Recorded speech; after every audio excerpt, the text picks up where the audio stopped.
너희는 마음에 근심하지 말라. 너희는 마음에 근심하지 말라라는 제목으로 말씀 전하기 원합니다. 오늘 본문 말씀은 제자들을 위로하시는 예수님의 말씀으로 시작되고 있습니다. 그 이유는 조금 전에 예수님께서 제자들에게 제자 중 한 명이 예수님을 팔 것이다 라는 그러한 말씀을 하셨고, 또 예수님께서 제자들을 떠나실 것이다 라는 그러한 말씀, 그리고 베드로가 예수님을 3번 부인할 것이다 라는 그러한 말씀으로 인해서 제자들 가운데 이 염려와 이 불안, 그러한 마음들이 그들 가운데 있었기 때문입니다.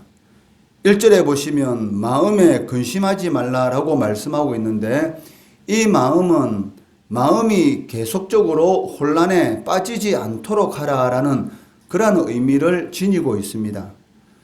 성경에서 카르디아, 즉 마음이라는 이 단어는 영적 생활의 원천으로 간주되고 있습니다.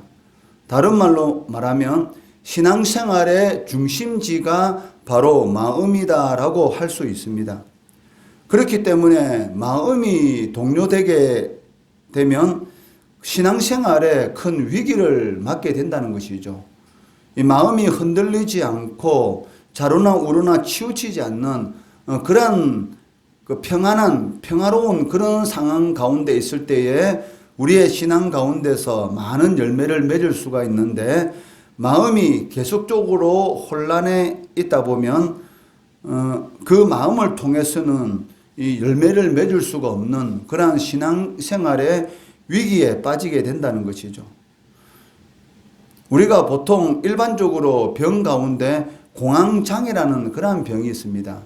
이 공황장애라는 병의 특징이 무엇이냐면 어떻게 무엇을 해야 될지 갈피를 잡지 못하는 그러한 상태를 이 공황장애의 상태라고 할 수가 있다는 것이죠. 바로 이 두려움과 이런 걱정, 근심에 빠지게 되면 우리의 마음이 그러한 동요를 일으키게 되고, 그것이 심하게 되면 어떻게 해야 될지 모르는 그런 상황 가운데 빠질 수가 있다는 것이죠. 그렇기 때문에 주님께서는 마음에 근심하지 마라라고 제자들, 불안과 걱정, 근심에 빠져 있는 제자들을 위로하고 계시다는 것입니다. 잠언 4장 23절 말씀해 보시면 모든 지킬 만한 것 중에 더욱 내 마음을 지키라라고 말씀하고 있습니다. 그 이유가 생명이 마음으로부터 나오기 때문인 것이죠. 그런데 예수님께서는 근심하지 말라라는 금지 명령만 주시는 것이 아니고, 그 근심하지 않을 수 있는 해결 방안도 같이 제자들에게 주시는 것을 볼 수가 있습니다. 즉 하나님을 믿고 또한 예수님을 믿는 것, 이것이 바로 근심하지 않을 수 있는 그런 해결 방안이라는 것이죠. 1절 말씀해 보시면 너희는 마음에 근심하지 말라. 하나님을 믿으니 또 나를 믿으라 라고 말씀하고 계십니다. 1절 말씀은 모두 명령형으로 되어 있습니다. 그렇기 때문에 그 근심을 해도 되고 안 해도 되는 것이 아니라 하지 말아야 되고, 또 하나님을 믿어도 되고 안 믿어도 되는 것이 아니라 하나님을 믿어야 된다는 것이죠. 즉 지속적으로 계속 잠시도 쉼 없이 믿음을 가질 때, 즉 하나님에 대해서 또 동일한 위치에서 예수님에 대해서 똑같은 분이시다라는 그런 믿음을 가질 때만이 이 근심하지 않을 수 있는 그러한 이 힘이 생긴다는 것입니다. 예수님께서는 자신을 하나님과 동등한 위치에 두고 있습니다. 즉 바로 하나님을 믿어야 하듯이 예수님을 또한 하나님으로 지속적으로 계속 믿어야 한다는 것이죠. 이러한 믿음을 소유하고 있을 때만이 모든 근심의 근원을 극복할 수가 있다는 것이죠. 예수님을 하나님으로 믿지 않고 그 하나의 인간으로만 인정하게 된다면 거기에서는 평안이라는 것이 있을 수가 없다는 것입니다. 그런데 2절 말씀해 보시면 예수님께서 믿음에 대한 말씀을 하시다가, 즉 예수님은 참 하나님이시고 참 사람이시다. 하나님을 믿듯이, 왜냐하면 유대인들은 성부 하나님은 잘 믿습니다. 왜냐하면 유대인들은 유일하신 하나님, 여호와 하나님을 믿고 있기 때문에 성부 하나님, 천지 만물을 창조하신 그 하나님에 대해서는 잘 믿고 있지만 육신을 입고 이 땅에 오신 그 예수님에 대해서는 하나님으로 인정하지 않는다는 것이죠. 그렇기 때문에 예수님을 참 하나님이시고 참 사람으로 인정하는 것, 즉 하나님을 믿듯이 예수님을 하나님으로 믿는 것, 이것이 중요하다는 것이죠. 이 믿음이 있을 때만이 걱정 근심의 근원으로부터 극복할 수 있다라고 말씀을 하고 계시다는 것입니다. 그런데 이 믿음에 대해서 말씀을 하시다가 갑자기 하나님 나라의 거처에 대해서 말씀을 하고 계십니다. 2절에 보시면 내 아버지 집에 거할 곳이 많도다. 그렇지 않으면 너희에게 일렀으리라.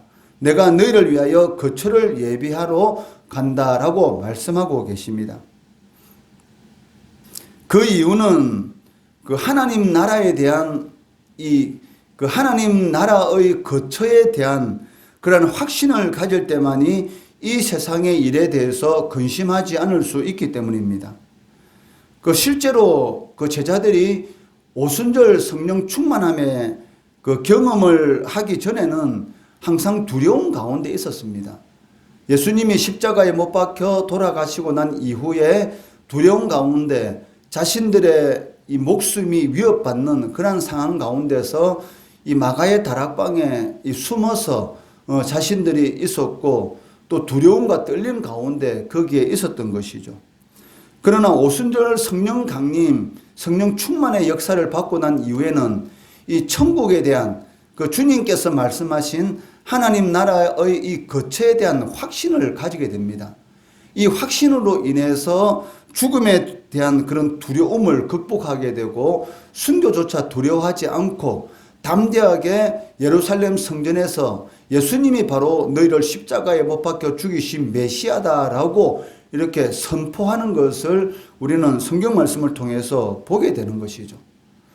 그러니까 하나님 나라의 거처에 대한 이런 확신을 가질 때만이 이 세상에 있는 모든 걱정 근심의 근원으로부터 극복할 수 있다는 것이죠. 예수님께서 하나님 나라의 거처를 예비하러 가시는 그 이유가 무엇이냐면 제자들과 제자들 이후에 예수님을 믿는 모든 택한 백성들을 위해서다라고 말씀하고 계십니다. 2절 하반절에 보시면 내가 너희를 위하여 거처를 예비하러 가노니라고 말씀하고 계시는데 이 말씀은 그 예수님의 죽음이 지금 눈앞에 있는 그 제자들뿐만이 아니고 창세 전에 하나님께서 택하신 모든 사람들을 위해서 예수님께서 십자가에 못 박혀 죽으신다.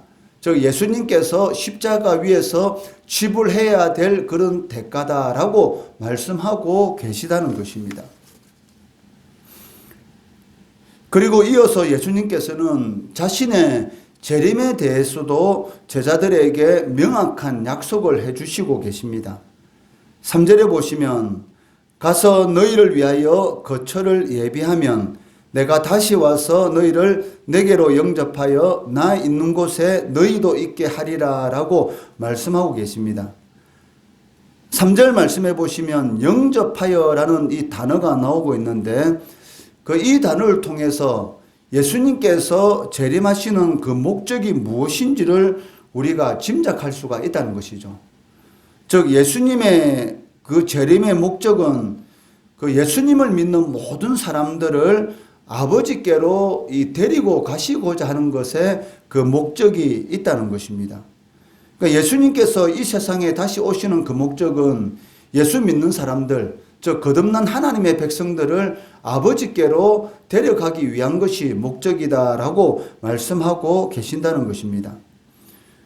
이런 그 의미 때문에 예수님의 초림과 이 재림의 목적은 이 의미는 전혀 다르다는 것을 우리가 알 수가 있어요. 그러니까 초림은 요한복음 1장 12절에 기록된 것과 같이 그 사람들이 예수님을 영접해서 그 하나님의 자녀가 되게 하는 그러한 구원의 근거를 마련하기 위함입니다. 이것이 바로 이 초림의 목적이죠. 그러니까 이 영접한다는 그 단어의 의미가 초림과 재림의 그 의미가 다르다는 것이죠. 예수님의 초림은 그 사람들이 예수님을 영접해서 구원을 얻도록 하는 그런 근거가 되는 것이고, 그 재림 때에 그 영접한다라는 이 단어의 의미는 그 하나님의 자녀들을 예수님께서 영접하는 것입니다. 그러니까 초림은 사람들이 예수님을 영접해서 구원을 받는 것이고, 재림은 예수님께서 예수를 믿는 모든 사람들을 영접해서 구원을 완성한다라는 그런 의미를 가지고 있다는 것입니다. 그렇기 때문에 이 3절에서 내가 다시 와서 너희를 내게로 영접한다라는 이 말은 이미 믿는 자들을 예수님께서 영접하셔서 구원을 완성한다, 즉 영화의 단계로 이르게 할 것이다 라는 그런 의미를 지니고 있다는 것이죠. 사실 예수님은 이러한 모든 일에 대해서 예수님의 죽음과 부활 성천, 그리고 예수님께서 재림하실 것이다 라는 이런 그 말씀에 대해서 수차례의 제자들에게 말씀을 하셨습니다. 그런데도 불구하고 제자들은 예수님께서 가시는 길에 대해서 전혀 깨닫지 못하고 있다는 것이죠. 그래서 예수님은 제자들의 이러한 영적 무지에 대해서 역설적으로 빗대어서 말씀을 하고 계십니다. 4절에 보시면 내가 어디로 가는지 그 길을 너희가 아느니라 라고 말씀하고 계십니다. 그렇지만 실제적으로 제자들은 알지 못하고 있다는 것이죠. 5절에 보시면 도마가 이르되 주여 주께서 어디로 가시는지 우리가 알지 못하거늘 그 길을 어찌 알겠사옵니까? 라고 말씀하고 있습니다. 제자들의 이러한 영적 무지, 예수님이 보시기에는 오히려 이 답답함, 그런 부분이 있을 것입니다. 그렇지만 제자들의 이러한 영적 무지가 예수님으로 하여금 위대한 이 선언을 하시도록 하는 것을 이렇게 볼 수가 있는 것이죠. 6절에 보시면 예수께서 이르시되 내가 곧 길이요 진리요 생명이니 나로 말미암지 않고는 아버지께로 올 자가 없느니라 라는 그 위대한 이 고백을 하고 계십니다. 그러니까 성경 전체 내용 중에서 예수님이 어떤 분이신가에 대해서 가장 잘 설명한 구절을 꼽으라면 바로 이 요한복음 14장 6절의 말씀을 꼽을 수가 있다는 것이죠. 즉 예수님이 어떤 분이시냐, 길이고 진리고 생명이 되시는 분이시다라고 말씀하고 있는데, 이 세 단어, 길이라는 단어, 진리라는 단어, 이 생명이라는 이 단어 앞에는 정관사, 즉 지정하는 이 관사인 이 정관사가 붙어 있어서 예수님이 유일무이하신 그러한 길이시고 진리시고 생명이시다라는 것을 이렇게 보여주고 있다는 것이죠. 즉 오직 예수님만이, 이 세상에는 여러 길이 있고 여러 진리가 있고 또 그 여러 생명들이 있는데 그 가운데 하나가 아니라 유일무이한 길이시고 진리시고 생명이시다라는 것을 선언하고 계시다는 것입니다. 이 말은 길이신 예수님을 통해서만이 하나님께로 나아갈 수가 있고, 진리이신 예수님을 통해서만이 하나님을 알 수가 있고, 생명이신 예수님이 있는 자만이 영원한 생명을 누릴 수 있다라는 것을 단정적으로 말씀하고 계시다는 것이죠. 즉 예수님 외에는 구원을 얻을 만한 그러한 길이 전혀 없다는 것을 단정적으로 선포하고 계시다는 것입니다. 그리고 이 말씀은 영원한 불변의 진리라는 것을 우리가 믿어야 하는 것이죠. 그러니까 이 말씀이 우리의 그 신앙의 기준이 되어야지만이 이 종교다원주의 많은 생각들이 오늘날과 같은 정보의 홍수 시대, 우리가 하나님의 말씀을 듣기 위해서 인터넷만 이렇게 검색을 하면 얼마나 많은 말씀이 나옵니까? 근데 그 많은 하나님의 말씀을 전하고 있다는 사람들의 그 말 중에서는 교묘하게 하나님의 말씀을 비틀어서 전하고 우리를 혼란스럽게 만들고 우리를 미혹하는 그러한 말들이 얼마나 많은지 모릅니다. 그러니까 자신도 모르는 사이에 이 유튜브를 통해서 아니면 인터넷 여러 정보들을 통해서 말씀을 듣는다고 하는데 실질적으로는 유일무이한 그런 하나님의 말씀을 듣는 것이 아니고 이 마귀가 주는 그런 하나님의 말씀을 더하고 빼는 그러한 말씀을 들음으로 인해서 우리가 영적으로 상당히 혼탁해지게 되는 이런 그 다원적인 그런 사상에 물들어서 우리의 신앙이 결국 무너져 버리는 그런 일들도 당하게 된다는 것이죠. 그렇기 때문에 오직 예수님만이 유일무이한 길이고 진리고 생명이시고 예수님 외에는 하나님으로 갈 수 있는 그 길은 없다라는 이 말씀이 우리의 신앙의 기준이 되어야 한다는 것입니다. 오늘날 정보 홍수 시대지만 진정한 정보가 무엇인지를 갈피를 잡지 못하는 그런 세대 가운데서 이 요한복음 14장 6절의 말씀은 우리들의 신앙을 붙들어주는 그런 흔들리지 않도록 만들어주는 초석과 같은 그런 보석과 빛나는 그런 말씀이다라고 할 수가 있다는 것입니다. 오늘 본문 말씀을 통해서 우리가 알 수 있는 것은 오직 예수님만이 유일무이한 길이시고 진리시고 생명이시라는 것입니다. 그렇기 때문에 예수님을 통해서만이 하나님 아버지께로 나아갈 수가 있다는 것이고 오직 예수님을 통해서만이 이 마음의 동요를 일으키는 모든 문제들의 원천을 극복할 수 있는 그런 근원이 된다는 것이죠. 이 말씀을 우리가 붙들어야지만이 흔들리지 않고 마음이 혼란스럽지 않고 동요를 일으키지 않을 수가 있고 그를 통해서 우리의 심령 가운데 걱정, 근심의 여러 가지 일들을 극복할 수가 있습니다. 우리가 걱정, 근심, 이 세상의 일에 대해서 걱정, 근심을 가지게 되는 이유가 무엇입니까? 그 확신이 없는 것이죠. 우리의 믿음이 흔들리기 때문에 먹고 사는 문제에 대해서 걱정, 근심을 하게 되는 것이고 또 다른 여러 가지 문제에 대해서 걱정, 근심을 하게 되는 것이죠. 아무것도 염려하지 말고 오직 모든 일에 기도와 간구로 너희 구할 것을 감사함으로 아뢰면 하나님께서 우리의 모든 이 생각을 붙들어 주신다. 즉 지각에 뛰어나신 하나님, 나보다 나를 더 잘 아시는 하나님께서 이 걱정, 근심, 염려의 근원을 붙들어 주신다라고 말씀하고 계신데도 불구하고 우리가 염려 가운데, 걱정, 근심 가운데 빠지는 근본적인 원인이 무엇이냐면 이 믿음의 문제인 것이죠. 사실은.